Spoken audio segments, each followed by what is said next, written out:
जय श्री राम विद्यार्थी मित्रों। चलो त्रिकोणमिति में काले तमने अंश माप आपेलू अने शुं शोधेलू रेडियन माप शोधेलू।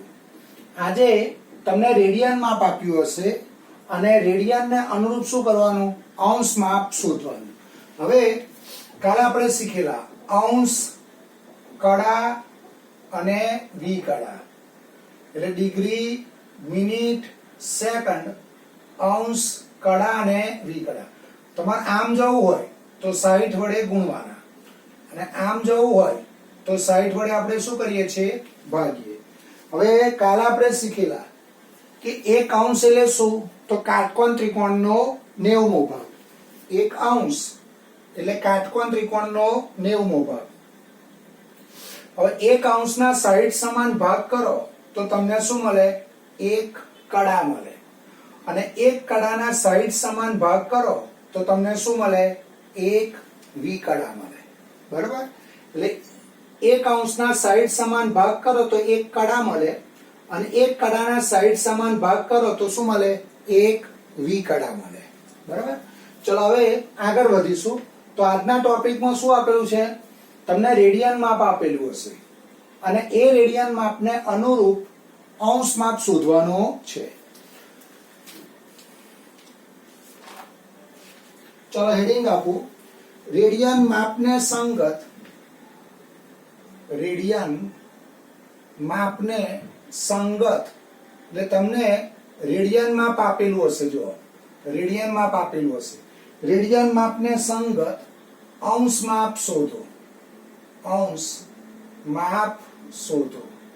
બરાબર।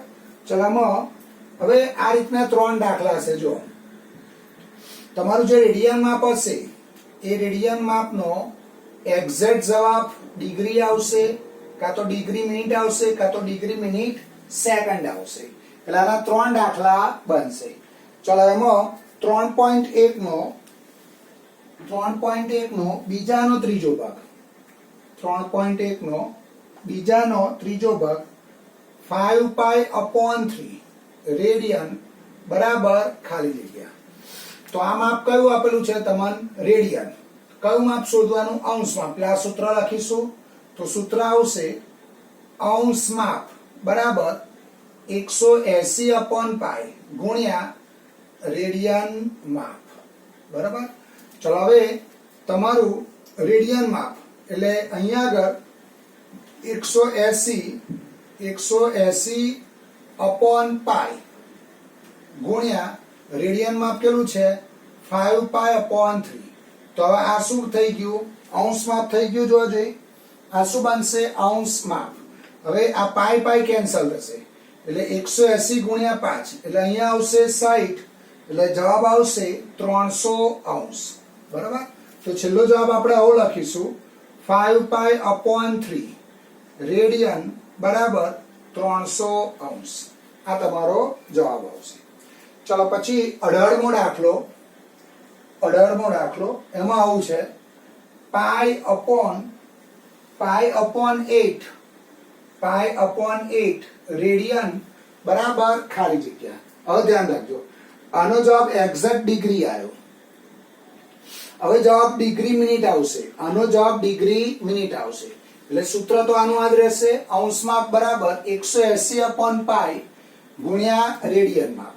એટલે અહીંયા આવશે 180 અપોન પાઈ। ચલો રેડિયન માપ પાઈ અપોન 8 રેડિયન। બરાબર। તો અહીંયા આગળ ધ્યાન રાખજો અહીંયા આગળ આનું સાદુરૂપ આપો તો પાઈ પાઈ જશે એટલે 180 અપોન 8 રેડિયન। ચલો 180 અપોન 8 એટલે 45 ભાગ્યા 2 45 ભાગ્યા 2। હવે અહીંયા અંશ લખાશે ને અહીંયા શું થઈ જશે અંશ થઈ જશે। હવે જો આ એક્ઝેક્ટ અંશ માપ નથી એટલે તમારે 45 ભાગ્યા 2 કરો 45 ભાગ્યા 2 એટલે અહીંયા આવશે શેષ 1 આવશે। બરાબર। એટલે આને આ રીતે લખાય 22.5 અંશ। હવે આમાંથી એક્ઝેક્ટ ડિગ્રી લઈ લો તો ડિગ્રી કેટલી આવી 22 અને બાકીનું જે માપ રહ્યું 1/2 એ 1/2 ને શેમાં ફેરવવાના કડામાં। એટલે જો અંશને કડામાં ફેરવવાની એટલે અંશને કડામાં ફેરવે એટલે એરો આમ જાય, અંશમાંથી કડામાં આમ જવાનું એટલે 60 વડે ગુણવાના. તો 1/2 ને 60 વડે ગુણી કાઢો એટલે 22 અંશ અને 30 કડા. આ તમારો જવાબ થયો. બરાબર. તો આગળના દાખલામાં શું જવાબ આવ્યો? ડિગ્રી. અહીંયા જવાબ શું આવ્યો? ડિગ્રી મિનિટ આવ્યો. અહીં જવાબ શું આવ્યો? ડિગ્રી અને મિનિટ આવ્યો. જો ફરી એકવાર તો છેલ્લે આપણે આવું લખીશું, માટે pi/8 રેડિયન બરાબર 22 અંશ 30 કડા. ચલો ફરી એકવાર જો, અંશ માપ બરાબર 180/π ગુણ્યા રેડિયન માપ. તો રેડિયન માપ કેટલું છે? pi/8. તો હવે આ શું થઈ ગયું? અંશ માપ થઈ ગયું. પાઈ કેન્સલ થયા. 180/8 એટલે 45/2 એટલે 22 1/2 અંશ. આ એક્ઝેક્ટ અંશ માપ નથી આવ્યું એટલે આમાંથી ડિગ્રી લેવી પડશે. તો આમાંથી ડિગ્રી કેટલી મળી? 22. અને બાકીના માપને કડામાં ફેરવવા 60 વડે શું કરવા પડે? ગુણવા પડે. તો અહીંયા 60/2 કેટલા થશે? 30. તો આનો જવાબ શું આવ્યો? 22 અંશ 30 કડા. હવે જે જવાબ આવશે કેવો આવશે? ડિગ્રી મિનિટ સેકન્ડ આવશે. શું આવશે? ડિગ્રી આવશે, ફરી મિનિટ આવશે ને ફરી સેકન્ડ આવશે. ચલો ઉદાહરણ 2. ઉદાહરણ 2.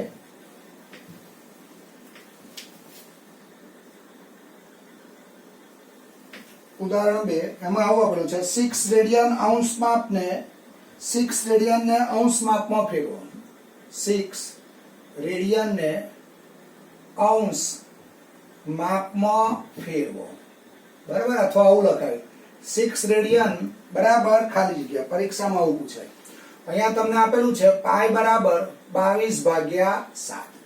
ચલો હવે શરૂઆત આપણે પહેલું સૂત્ર લખીશું. તો અંશ માપ બરાબર 180/π ગુણ્યા રેડિયન માપ. ચલો 180/π રેડિયન કેટલા છે? 6. બરાબર. રેડિયન કેટલા આપેલા છે? 6.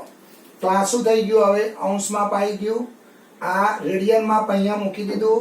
હવે પાઈ ની કિંમત મૂકો 22/7 એટલે 22/7 ગુણ્યા 6 અંશ.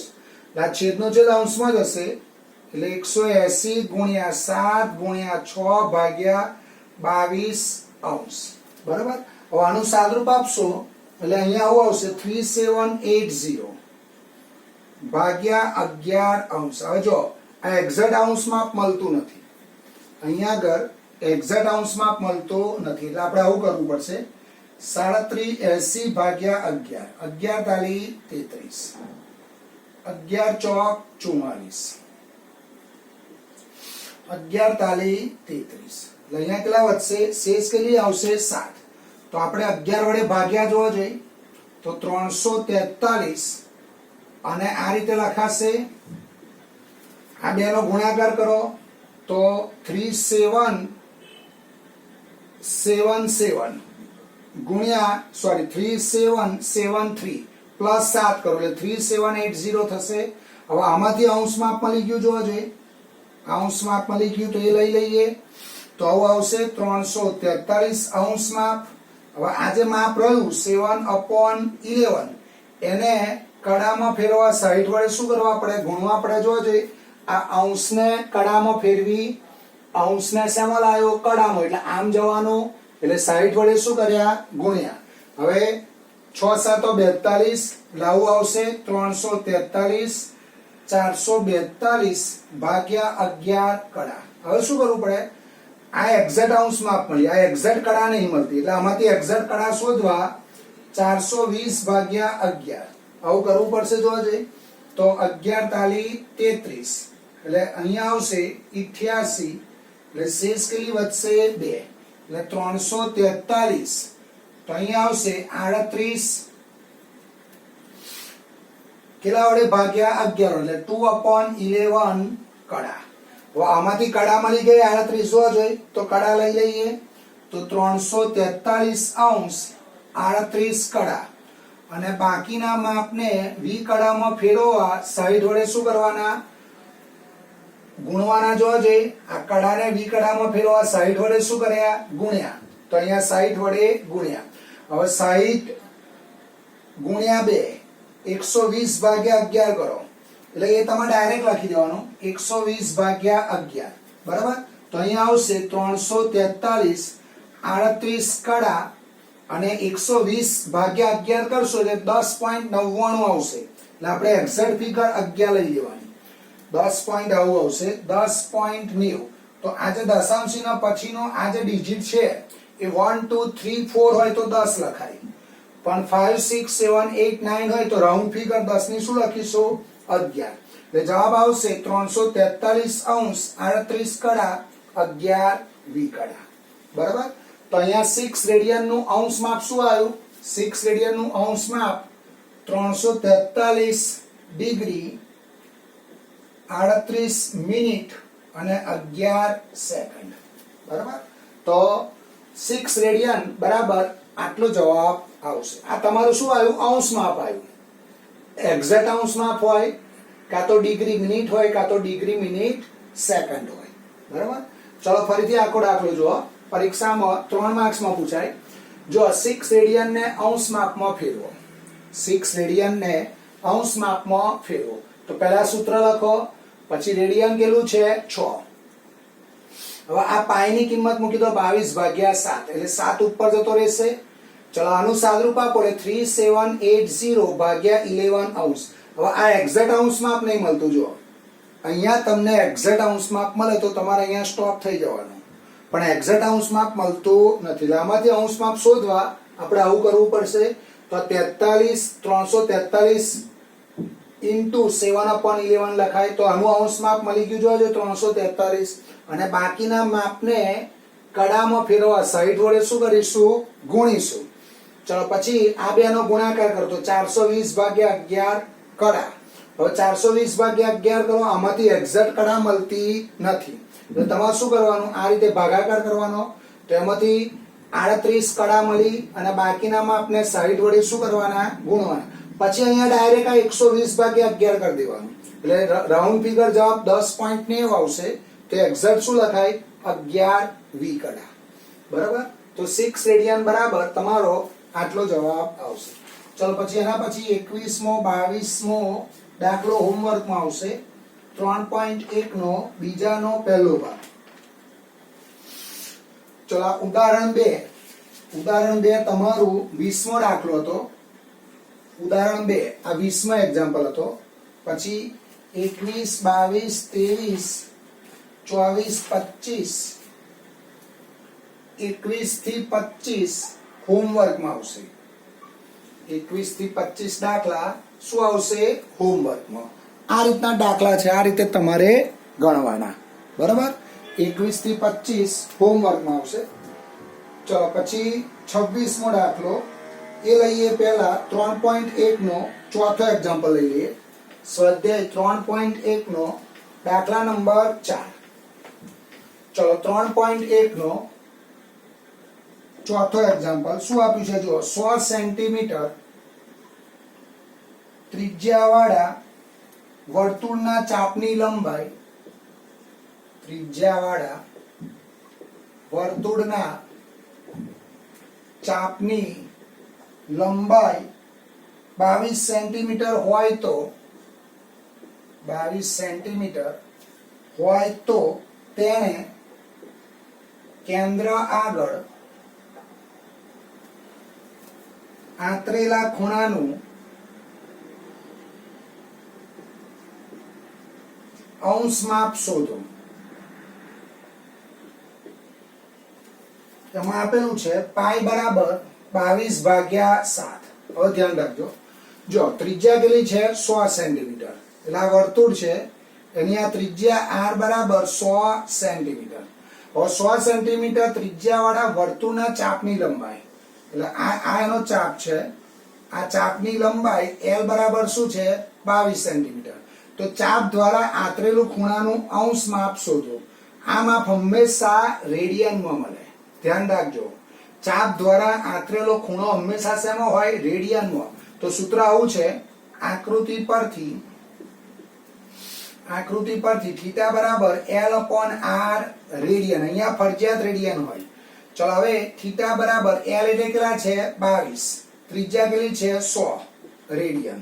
તો થીટા બરાબર અને આનું સાદુરૂપ આપો એટલે 11 ભાગ્યા 50 રેડિયન. બરાબર. ચલો હવે 11 ભાગ્યા 50 રેડિયન. તો રેડિયન અહીંથી આવડાવો તમને રેડિયનને શેમાં લાવવાના? અંશમાં લાવવાના. બરાબર. અહીંયાથી હોમવર્કમાં આવશે. તમારે રેડિયન માપને શેમાં લઈ જવાનું? અંશ માપમાં. એટલે આ જે રેડિયન માપ છે અહીંયા મૂકી દેવાનું. જુઓ આ રેડિયન માપ અહીંયા મૂકો એટલે રેડિયનને સંગત શું મળે તમને? અંશ માપ મળે. ચલો પછી 28મો દાખલો હોમવર્કમાં આવશે. 28, 29 હોમવર્કમાં આવશે. ચલો પછી ઉદાહરણ 3.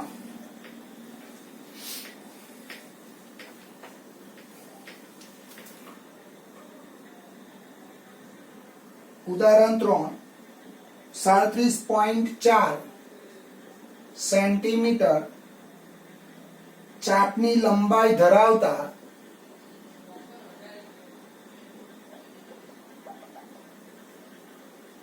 તથા કેન્દ્ર આગળ 60 અંશ માપનો ખૂણો બનાવતા વર્તુળની ત્રિજ્યા શોધો. એમાં આપેલું છે પાઈ બરાબર 22 ભાગ્યા 7. એટલે પાઈની કિંમત શું લઈશું આપણે? 22 ભાગ્યા 7. ચલો હવે શરૂઆત આપણે આ રીતે કરીએ. દાખલો આ રીતે સમજીશું. જુઓ આ વર્તુળ છે, આ વર્તુળની ત્રિજ્યા છે. એ ત્રિજ્યા આપણે શું કરવાની? શોધવાની. હવે 37.4 સેન્ટીમીટર એટલે આ L બરાબર 37.4 સેન્ટીમીટર. તો ચાપ દ્વારા આતરેલો ખૂણો થીટા કેટલો છે? 60 અંશ. તો આ હંમેશા શેમાં લખાય? રેડિયનમાં લખાય.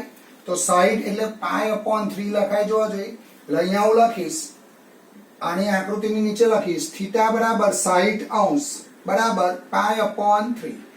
L બરાબર 37.4 સેન્ટીમીટર અને R બરાબર ક્વેશ્ચન માર્ક. તો આપણે આવું લખીશું આકૃતિ પરથી થીટા બરાબર L/R રેડિયન. આ માપ હંમેશા રેડિયનમાં હોય. ચલો થીટા એટલે π/3. L કેટલા છે? 37.4 ભાગ્યા R. R મારે શોધવાના જોવા જોઈએ. ચલો હવે R ના સૂત્ર કરતા બનાવો એટલે R બરાબર 37.4 ભાગ્યા પાઈ ગુણ્યા 3. હવે પાઈ ની કિંમત મૂકો 22 ભાગ્યા 7 ગુણ્યા 3. ચલો આનું સાદુરૂપ આપશો એટલે 35.7 સેન્ટીમીટર. જવાબ આવશે R બરાબર 35.7 સેન્ટીમીટર. ચલો પછી 31મો દાખલો હોમવર્કમાં આવશે. 31મો દાખલો હોમવર્કમાં આવશે.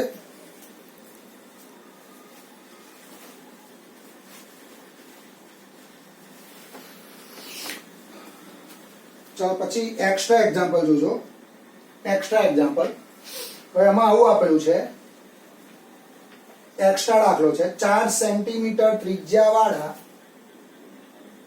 4 સેન્ટીમીટર ત્રિજ્યા વાળા એક વર્તુળાકાર તારને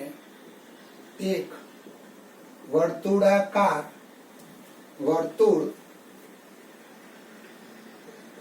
આકાર તારને કાપીને 64 સેન્ટીમીટર ત્રિજ્યા વાળા વર્તુળના પરિઘ પર ગોઠવવામાં આવે છે તો તેને વર્તુળના કેન્દ્ર આગળ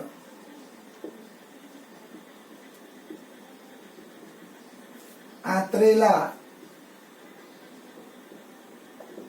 ખૂણાનો માપ શોધો. હવે અહીંયા શું કહે છે ધ્યાન રાખજો. આ જે વર્તુળ છે એ વર્તુળ તમારું 64 સેન્ટીમીટર છે. જો એટલે R બરાબર શું છે? 64 સેન્ટીમીટર. સમજો. હા હવે 4 સેન્ટીમીટર ત્રિજ્યાવાળા એક વર્તુળાકાર તાર, એટલે આ વર્તુળ છે, આ વર્તુળની ત્રિજ્યા કેટલી છે? r બરાબર 4 સેન્ટીમીટર. હવે આ તારને કાપો, અને કાપો એટલે આ તારની લંબાઈ શું થશે? તારની લંબાઈ એટલે આ વર્તુળનો પરિઘ શું થાય? 2πr. એમાં r ની કિંમત 4 મૂકો એટલે તારની લંબાઈ 8 સેન્ટીમીટર થાય. જોજો. હવે આ તારને પકડીને આમ વર્તુળને અહીંયા ગોઠવવાના, વર્તુળના પરિઘ પર ગોઠવવામાં આવે. 64 સેન્ટીમીટર ત્રિજ્યાવાળા વર્તુળના પરિઘ પર ગોઠવવામાં આવે તાર. એટલે આ જે તારની લંબાઈ l છે, આ લંબાઈ l થઈ જશે, એ અહીંયા ગોઠવવામાં આવે. તો l કેટલો છે? 8π. તો આ જે ખૂણો છે એ ખૂણો મારે થીટા શેમાં શોધવાનો? ખૂણાનું માપ શોધો. એટલે તમારે પછી અહીંયા જે એક ગમે તે એક શોધવાનું, કાં તો રેડિયનમાં શોધવાનું, કાં તો અંશમાં શોધવાનું. પણ આ માપ હંમેશા શેમાં હોય? અંશમાં હોય. એટલે જવાબ આપણે શેમાં લાવવાનો? અંશમાં, સોરી રેડિયનમાં લાવવાનો. તો આકૃતિ પરથી થીટા બરાબર l/r રેડિયન. ચલો થીટા શોધવાનો. l કેટલો છે? 8π. ત્રિજ્યા કેટલી છે? 64 રેડિયન. બરાબર. તો આનું સાદુરૂપ આપો 8π/64. 8π/64 એટલે π/8 રેડિયન. અને આને તમારે અંશમાં લઈ જવા હોય તો આ રેડિયન માપ તમારે અહીંયા મૂકી દેવાનું. અહીંયા મૂકશો એટલે આ રેડિયનના અનુરૂપ શું મળશે? અંશ માપ મળશે. આ દાખલો તમારો 32માં એક્ઝામ્પલ છે. અને આનું અંશ માપ શોધશો તો તમારે જવાબ આવશે 22 અંશ અને 30 કડા. આગળ મેં શોધાયેલું છે ને, બરાબર. એટલે આ રેડિયન માપ તમારે અહીં મૂકી દેવાનું. એટલે આ પાઈ ઉડી જશે. બરાબર. પછી તમારે આમાંથી ડિગ્રી લેવાની અને મિનિટ લેવાની. એટલે જવાબ આવશે 22 અંશ 30 કડા. ચલો એના પછી 33મો દાખલો અને 34મો દાખલો હોમવર્કમાં આવશે. બે દાખલા સરખા છે. 33મો અને 34મો દાખલો હોમવર્કમાં આવશે. ચલો અહીંયા અટકીશું આપણે. કાલે મળીશું. આવજો. જય શ્રી રામ.